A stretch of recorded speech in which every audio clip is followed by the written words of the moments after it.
하나님께서 오늘 우리에게 주시는 말씀은 마가복음 14장 1절에서 9절 말씀입니다. 마가복음 14장 1절에서 9절 말씀을 우리 다 같이 함께 읽도록 하겠습니다. 이틀이 지나면 유월절과 무교절이라 대제사장들과 서기관들이 예수를 흉계로 잡아 죽일 방도를 구하며 이르되 밀란이 날까 하노니 명절에는 하지 말자 하더라. 예수께서 베다니 나병 환자 시몬의 집에서 식사하실 때에 한 여자가 매우 값진 향유 곧 순전한 나드 한 옥합을 가지고 와서 그 옥합을 깨트려 예수의 머리에 부으니 어떤 사람들이 화를 내어 서로 말하되 어찌하여 이 향유를 허비하는가? 이 향유를 300데나리온 이상에 팔아 가난한 자들에게 줄 수 있었겠도다 하며 그 여자를 책망하는지라. 예수께서 이르시되 가만두라. 너희가 어찌하여 그를 괴롭게 하느냐? 그가 내게 좋은 일을 하였느니라. 가난한 자들은 항상 너희와 함께 있으니 아무 때라도 원하는 대로 도울 수 있거니와 나는 너희와 항상 함께 있지 아니하리라. 그는 힘을 다하여 내 몸에 향유를 부어 내 장례를 미리 준비하였느니라.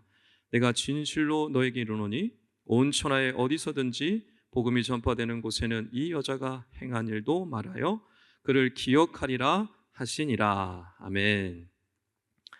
할렐루야. 주의 진에 나오신 여러분 환영하고 축복합니다. 서로 인사하겠습니다. 잘 오셨습니다. 축복합니다. 인사하십시다.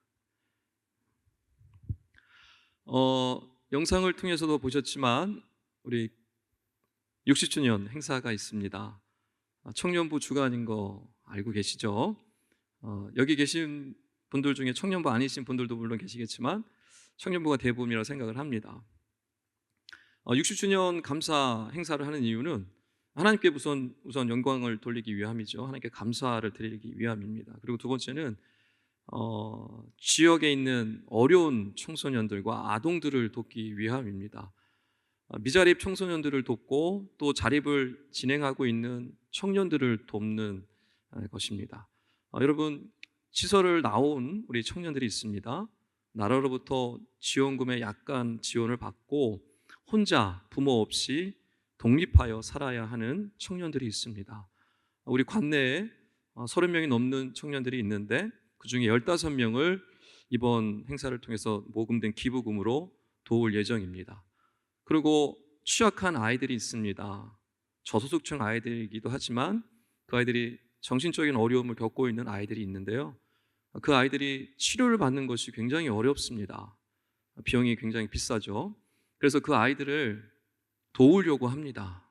그래서 이번 기부금을 통해서 우리 아이들을 치료받는 데 협력하기를 원하는데요. 그렇게 해서 보호교견에 있는 아이들, 또 취약계층의 아이들, 또 미자립 청소년들을 한 60명을 우리가 컨택을 해서 도우려고 합니다. 그래서 여러분이 함께 신청하시고 동참하시면 여러분의 그 헌신과 수고가 이 아이들에게, 어려운 이웃들에게 그대로 흘러가게 될 겁니다. 9월 21일 여러분 혹시 중요한 일이 있다면 어쩔 수 없지만 그렇지 않다면 시간을 좀 구별하셔서 그 시간에 함께 동참하셨으면 좋겠습니다. 여러분, 그리스도인들이 어떻게 우리의 모습들을 또 세상에 드러낼 수 있을까요? 여러 가지 다양한 방법들이 있겠지만 이번 기회가 좋은 기회라고 저는 생각을 합니다. 주님께 받은 은혜들을 흘려보낼 수 있는 귀한 시간이니만큼 여러분 적극 동참하셔서 우리 여러 많은 영혼들에게 주님의 사랑을 전하는 데 쓰임받는 시간이 되었으면 좋겠습니다. 아무쪼록 함께 해주시길 부탁드리고요. 오늘 가정 모임 하시면서 꼭 신청하셨으면 좋겠습니다. 지난 시간에 하나님이 하시는 일에 대한 말씀을 나눴습니다. 하나님이 하시는 일은 그저 우리의 병을 치료해 준다거나 혹은 우리의 문제를 해결해 주는 정도가 아니라고 말씀을 드렸습니다. 하나님이 하시는 일의 궁극적인 목적은 예수를 믿고 구원받고 영생에 이르도록 하는 것이다 라고 말씀을 드렸습니다. 그래서 우리 가운데 일어나는 수많은 아픔들, 어려움들, 문제들은 그저 그것을 해결하기 위함이 아니라 그 어려움들과 문제들을 통해서 하나님께서는 우리의 그 모든 시간들을 통하여 하나님이 하시는 일을 드러내기 위함이다 라는 것을 우리가 기억해야 한다라고 말씀을 드렸습니다. 자, 그렇다면 오늘은 그 하나님의 은혜를 경험한 사람들, 그 하나님이 하시는 일을 깨달은 사람들은 어떻게 살아가야 하는가, 어떤 일을 하며 살아가야 되는가에 대한 말씀을 나누고자 합니다. 어, 여기서 중요한 또 조심해야 될 것이 있는데요. 내가 어떤 일을 할 때, 주님을 위해 어떤 일을 할 때 내가 원하는 것을 하는 것이 아니라 주님이 원하는 것을 해야 한다는 것입니다. 여러분 지금 학생들은 여기 뭐 잘 알고 계시겠지만 레포트를 쓴다든가 연구 과제를 진행을 할 때 내 마음 내 뜻대로 하지 않죠. 교수가 원하는 방향이 있습니다. 교수가 원하는 주제가 있죠. 그거에 맞춰서 우리가 하지 않습니까? 또 회사 다니시는 분들도 비슷하다라고 생각을 합니다. 직장 생활하면서 내가 마음대로 내가 하고 싶은 대로 하는 직장은 별로 없을 거라 생각을 합니다. 그 회사의 오너가 원하는 방향으로 일을 해야 하죠. 회사의 방침에 따라 일을 해야 합니다. 이와 같은 이치라고 저는 생각을 합니다. 그래서 여러분이 주님을 위해서 어떤 일을 할 때는 항상 반드시 우선 주님이 원하시는 것이 무엇인가, 나에게 주님이 원하시는 것이 무엇인가를 먼저 알고 행해야 합니다. 그래야 우리가 시행착오를 줄일 수 있습니다. 오늘 본문 말씀에 보면 예수님께서 한 여인을 향하여 이렇게 말씀하십니다. 그가 내게 좋은 일을 하였다라고 말씀합니다. 칭찬하신 겁니다. 참 잘했다. 그 여인의 행동이 나에게 참 좋은 일을 한 것이다 라고 말씀하신 것입니다. 여러분 사복음서를 전체를 보면 주님이 이렇게 칭찬하신 경우가 드뭅니다. 이렇게 잘했다, 좋은 일 했다라고 말씀하신 적은 거의 없습니다. 거의 이 여인에게 하신 말씀이 거의 유일합니다. 자, 주님께서 이 여인의 행동이 어떠했길래 이렇게 기쁘게 흡족하셔서 만족하셔서 말씀하시는 걸까요? 이 여인이 어떻게 했는지 우리가 사실을 좀 밝혀보기 전에 예수님의 상황에 대해서 좀 알 필요가 있습니다. 이제 앞으로 예수님이 무슨 일을 겪게 되느냐 하면 곧 이어서 가룟 유다의 배신을 경험하게 됩니다. 그리고 겟세마네 동산에 올라가셔서 기도하시죠. 아버지 이 잔을 내게서 옮겨 주시옵소서. 그러나 나의 원대로 마시고 아버지의 원대로 하시옵소서라고 기도합니다. 무슨 기도입니까? 이제 곧 죽음을 앞에 두고 그 죽음의 고통과 그 아픔을 아시기 때문에 그 잔을, 그 죽음을 좀 옮겨달라고 간절히 기도하셨던 겁니다. 그 기도가 마치자마자 이제 대제사장들과 무리들이 와서 예수님을 잡아가죠. 그리고 밤새도록 신문을 당합니다. 신문을 당할 중에 사랑하는 베드로가 3번 부인하는 것을 목격하게 됩니다. 그리고 잡혀가서 매를 맞으시고 채찍을 당하시고 고난을 당하신 후에 십자가에 달려 죽게 됩니다. 여러분, 예수님은 이 모든 상황들을 이미 알고 계셨고 그 고통과 아픔이 얼마나 극심할지를 이미 알고 계셨습니다. 그 모든 것을 알고 있는 예수님의 마음은 어땠을까요? 이루 말할 수 없는 고독과 아픔과 외로움 가운데 있었을 겁니다. 누구한테 하소연할 수도 없는 그 고통 속에 머물고 있었던 겁니다. 그 고통 가운데 있을 때 한 여인이 나타나서 향유옥합을 깨뜨려서 예수님께 부은 겁니다. 여러분, 향유옥합은 한 방울 한 방울씩 쓰는 겁니다. 너무나 귀한 것이어서 한 병을 깨뜨려서 부은다는 것은 상상할 수도 없는 것입니다. 근데 이 여인이요, 예수님께 그 모든 것을 다 부어 드렸던 겁니다. 그 모습을 보고 예수님이 감동을 받으신 겁니다. 너무너무 흡족하셨던 겁니다. 그러나 예수님 주변에는 이렇게 여인처럼 예수님께 칭찬을 받는 예수님의 마음을 기쁘게 드리는 사람만 있었던 것이 아닙니다. 오히려 예수님을 아프게 하는 사람들이 있었습니다. 예수님을 공격하는 사람들이 있었습니다. 또 어떤 사람들은 예수님은 전혀 상관하지 않고 자기의 유익만을 따르는 사람들이 있었습니다.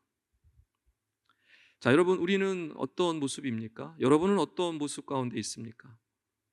주님께 칭찬받는 이 여인과 같이 칭찬받는 삶을 살아가고 계십니까? 아니면 어떤 사람들처럼 주님과는 아무 상관없이 살아가고 계십니까? 아니면 어떤 사람들처럼 주님을 아프게 하는 삶을 살아가고 계십니까? 오늘 이 여인이 어떻게 칭찬을 받았는지를 우리가 살펴보게 될 텐데, 그 전에 잠시 예수님 주변에 있었던 사람들을 한번 살펴볼 필요가 있습니다. 우선 어떤 사람들이 예수님 주변에 있었느냐 하면, 방금도 말씀드렸지만 예수님을 공격하고 아프게 하는 사람들이 있었습니다. 그들이 오늘 말씀에 나오는데요, 오늘 말씀에 보면 1절, 2절에 등장을 합니다. 제가 다시 한번 읽어드립니다. 이틀이 지나면 유월절과 무교절이라 대제사장들과 서기관들이 예수를 흉계로 잡아 죽일 방도를 구하며 이르되 밀란이 날까 하노니 명절에는 하지 말자 하더라. 아멘. 대제사장들과 서기관들은 여러분 아시고 있듯이 이스라엘 민족의 최고 지도자들입니다. 그리고 이 사람들은 하나님을 섬기는 사람들이었고 하나님을 너무 잘 아는 사람들이었습니다. 그리고 율법에 정통한 사람들이었습니다. 그런데 이들은 예수님을 하나님의 아들로 인정하지 않았고 메시아로 받아들이지 않았습니다. 오히려 예수님을 공격했고 심지어 죽이려고까지 하고 있습니다. 여러분, 정말 조심스러운 부분이지만 우리도 자칫 잘못하면 얼마든지 이 사람들처럼 살 수 있습니다. 하나님의 말씀을 잘 안다고 하지만, 오랫동안 교회를 다닌다고 하지만 주님의 마음을 아프게 하고 주님의 뜻을 거스르며 살아갈 수도 있다는 것을 여러분 우리는 기억해야 합니다. 예를 들어서 공동체 안에서 하나님을 사랑하고 이웃을 사랑해야 하는 그 계명이 있음에도 불구하고 형제를 사랑하지 못하고 형제를 미워하고 저주하고 비판하는 그런 모습들이 종종 나타나기도 합니다. 여러분, 그것은 무엇입니까? 주님의 뜻을 거스르는 것이고 더 나아가서는 주님의 마음을 아프게 하는 것입니다. 사도 요한이 요한일서에서 이렇게 말씀합니다. 요한일서 4장 20절 21절을 제가 읽어드립니다. 누구든지 하나님을 사랑하노라 하고 그 형제를 미워하면 이는 거짓말하는 자니 보는 바 그 형제를 사랑하지 아니하는 자는 보지 못하는 바 하나님을 사랑할 수 없느니라. 우리가 이 계명을 주께 받았나니 하나님을 사랑하는 자는 또한 그 형제를 사랑할지니라. 아멘. 눈앞에 보이는 형제를 사랑하지 못하는 사람은 눈에 보이지 않는 하나님을 사랑할 수 없다라고 말씀하고 있는 겁니다. 그러므로 정말 주님을 사랑한다라고 고백을 한다면 형제를 사랑해야 한다는 것입니다. 만일 형제를 사랑하지 못하고 미워한다면 그것은 주님의 마음을 아프게 하는 것이죠. 더 나아가서 주님의 뜻을 거스르는 것입니다. 여러분, 우리는 내 모습을 가만히 돌아보셔야 합니다. 주님의 뜻을 거스르고 있는 것은 아닌가, 주님의 마음을 아프게 하고 있는 것은 아닌가 점검해 봐야 합니다. 잘못하면 대제사장들, 서기관들, 바리새인들처럼 하나님을 섬긴다라고 하면서 예수 그리스도를 핍박하고 공격했던 사람들과 다를 바가 없을 수도 있습니다. 그 다음으로 예수님 주변에는 그저 따라다니는 어떤 사람들이 있었습니다. 오늘 말씀에 4절 5절의 말씀에 나오는데요, 제가 읽어드립니다. 어떤 사람들이 화를 내어 서로 말하되 어찌하여 이 향유를 허비하는가? 이 향유를 300데나리온 이상에 팔아 가난한 자들에게 줄 수 있었겠도다 하며 그 여자를 책망하는지라. 아멘.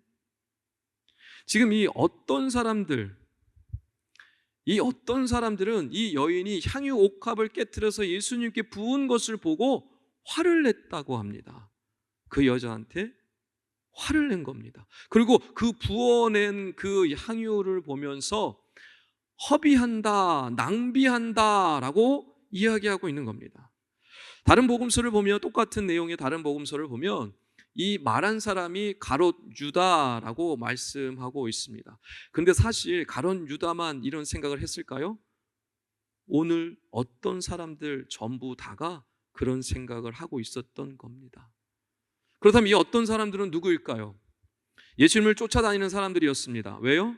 예수님이 기적과 표적과 이적을 보여주니까 그 모든 것들을 보며 쫓아다닌 겁니다. 나에게 뭔가 유익이 되지 않을까, 나에게 뭔가 도움이 되지 않을까, 그것을 바라며 쫓아다녔던 사람들입니다. 이 사람들은 예수님 자체에 관심이 없었습니다. 예수님의 마음이 어떠할지 할 생각도 없었습니다. 그러니 그 향유 옥합이 아까워 보일 수밖에 없는 것이죠. 여러분, 우리도 마찬가지입니다. 예수님 자체에 별 관심이 없고 그저 나의 필요에만 급급하며 살아가고 있다면 오늘 이 말씀에 나와 있는 어떤 사람들과 다를 바가 하나도 없는 것입니다. 예수님의 마음이 어떠할지 고민하고 생각해 보지 않고 내가 원하는 것만 쫓아 살아간다면 오늘 이 사람들과 똑같은 것입니다. 또 누군가가 주님을 위해서 또 형제를 위해서 열심히 섬기고 있는데 그들을 향해서 꼭 그렇게까지 해야 하느냐? 왜 이런 시간과 물질을 아깝게 여기지 않느냐? 라고 한다면 오늘 이 어떤 사람들과 다를 바가 하나도 없는 겁니다. 주님을 위해 옥합을 깨트리지는 못할 망정, 옥합을 깨트려서 헌신하는 형제들을 향하여 함부로 비방하고 함부로 책망한다면 여러분, 주님이 어떻게 생각하실까요?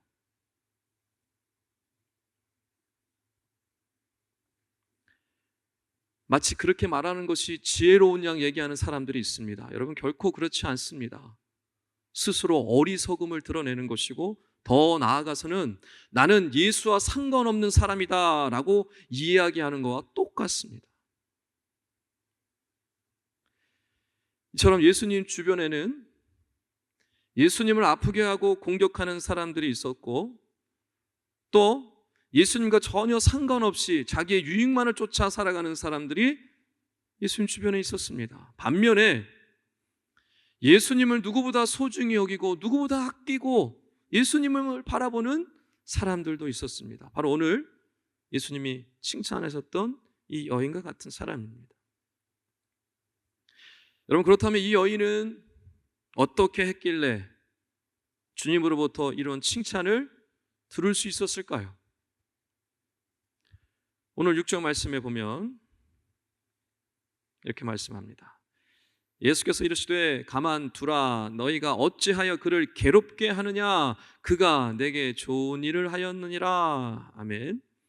예수님은요, 주변에서 그 여인을 책망하는 그 어떤 사람들을 향하여 책망하십니다. 그리고 이 여인의 편을 들어주십니다. 이 여인이 나에게 좋은 일을 했다, 참 잘했다 라고 말씀하십니다. 그러면 어떤 일을 했길래 좋은 일이다 라고 칭찬하신 것일까요? 8절에 바로 나오는데요, 제가 8절을 읽어드립니다. 그는 힘을 다하여 내 몸에 향유를 부어 내 장례를 미리 준비하였느니라. 아멘. 여기서 힘을 다하여 라는 뜻은 할 수 있는 모든 것을 동원하여 최선을 다해 라는 뜻입니다. 즉 이 여인은 자기가 드릴 수 있는 것 중에 최고의 것을 지금 예수님께 드린 겁니다. 그게 뭡니까? 향유 옥합이었습니다. 여러분, 향유 옥합을 오늘 본문에도 말씀하고 있지만 그 어떤 사람들이 300데나리온이라고 가격을 알고 있습니다. 300데나리온이 얼마일까요? 한 데나리온은 하루 품삯을 뜻합니다. 하루 품삯이 한 데나리온이에요. 그럼 300데나리온은 무엇입니까? 1년치 품삯입니다. 지금으로 환전해서 보면 1년 회사원들 기본 연봉이 얼마나 됩니까? 제가 잘 몰라서 4천, 5천 됩니까? 4, 5천 된다고 하면 4, 5천 정도의 가격입니다. 향유 옥합 하나가 어마어마하게 비싼 겁니다. 어쩌면 이 여인에게 이 향유 옥합은 결혼 준비 자금이었을지도 모릅니다. 소중한 것이었을 것입니다.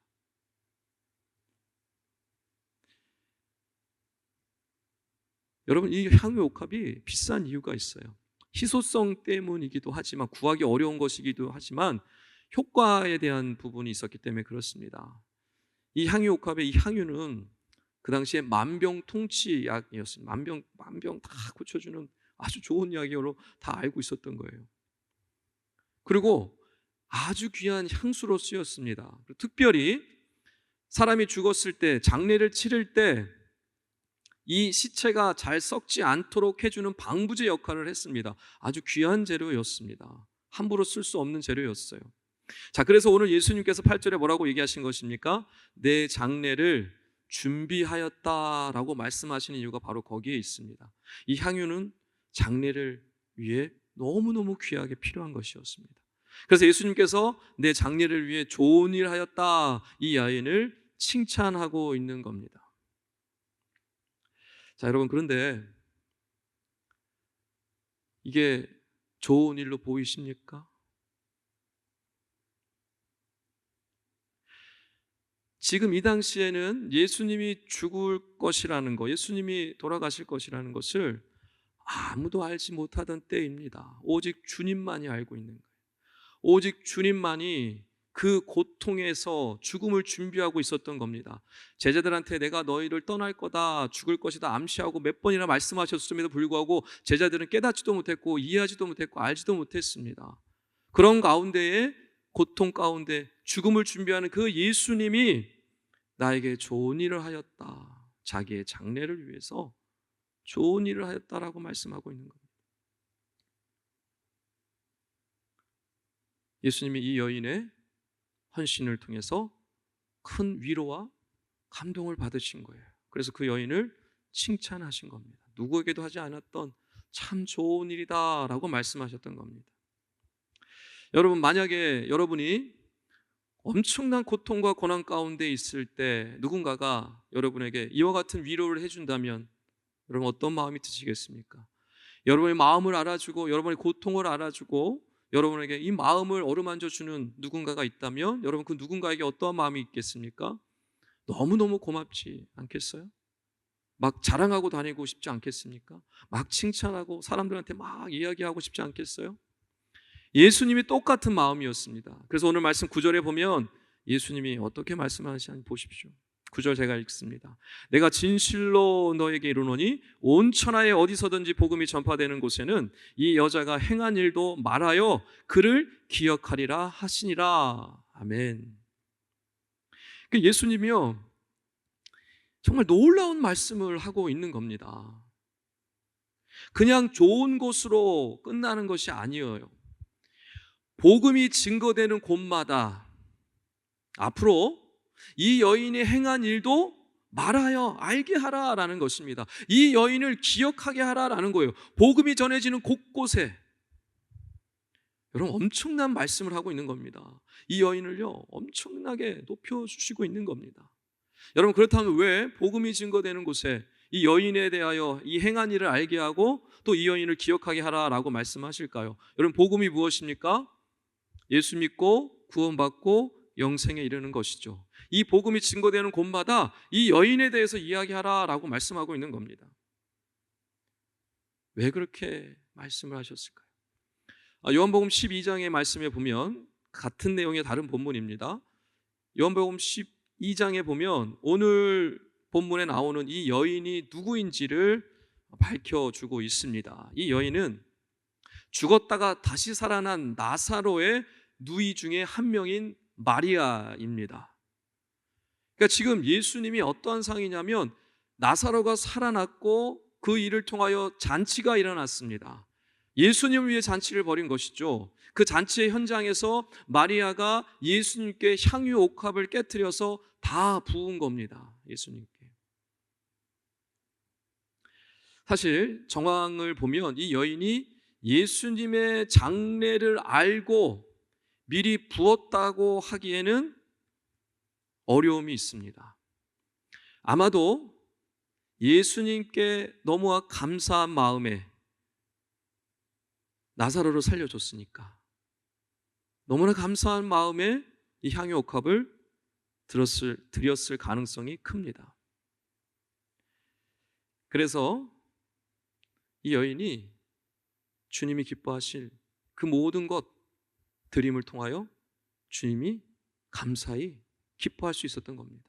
여러분, 이 여인이 무엇을 경험했습니까? 죽었다가 살아나는 것을 경험했습니다. 눈으로 보았습니다.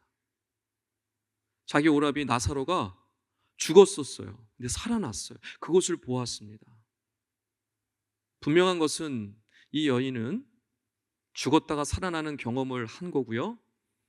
그렇게 할 수 있는 능력이 예수님께 있다는 것을 깨달았고 믿고 있는 것입니다. 여러분, 이 여인처럼 복음의 능력을 확실하게 경험한 사람이 어디 있어요? 복음의 핵심을 알고 있는 여인이 어디 있겠어요, 이 세상에. 그래서 예수님께서요, 복음이 전해지는 곳마다 이 여인의 이야기를 전하여라, 이 여인을 기억하게 하여라 라고 말씀하셨던 겁니다. 여러분, 이처럼 예수님을 경험한 사람은 아무리 비싼 향유라도 주님께 즐겁게 드릴 수 있는 겁니다. 드리면서 아깝다고 여기지 않습니다. 오히려 주님의 사랑에 비하면, 주님이 나에게 주신 것에 비하면 내가 드리는 것은 너무 부족하다라고 생각을 할 수밖에 없죠.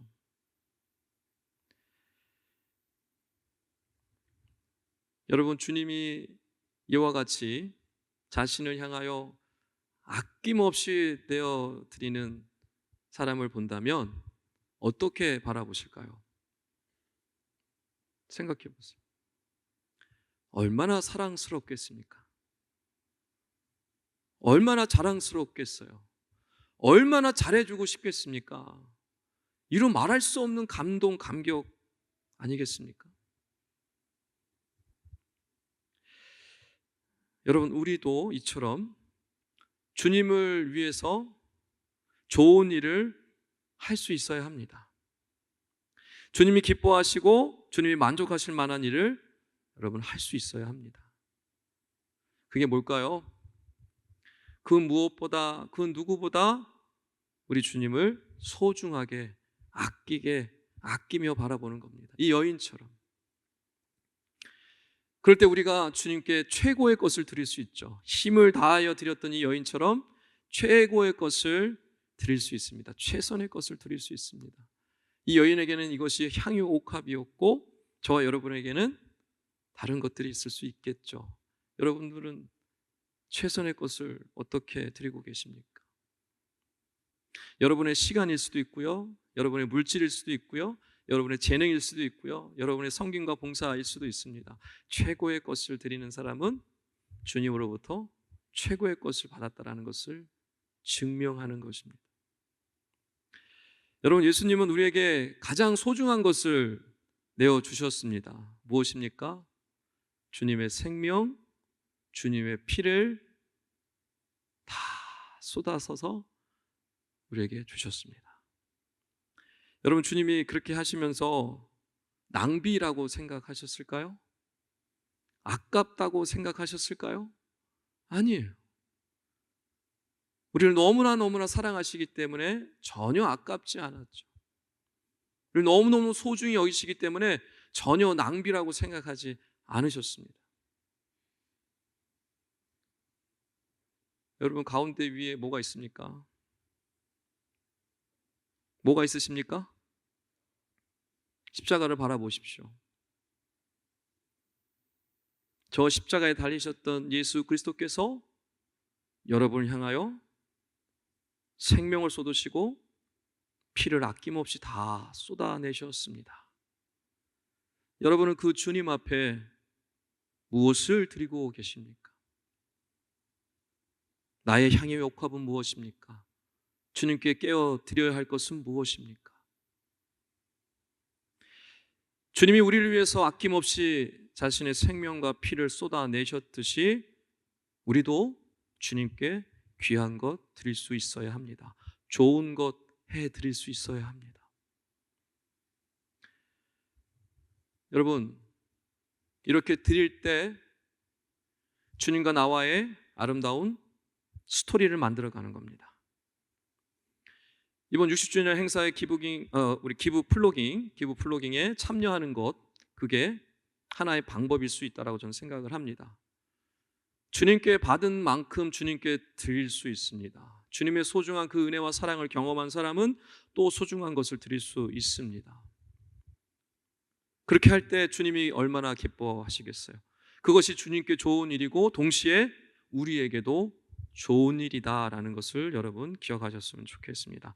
바라옵기는 오늘 여인이 소중한 옥합을 깨어 드림으로 주님께 칭찬받고 또 주님의 기쁨이 되어 드렸던 것처럼 여러분도 주님께 소중한 것, 최선의 것을 드림을 통해서 주님께 칭찬받으시고 또 주님께 좋은 일 하실 뿐만 아니라 여러분 스스로에게도 좋은 일을 하시는 우리 싱크 청년들 다 되시기를 주님의 완전히 축원합니다.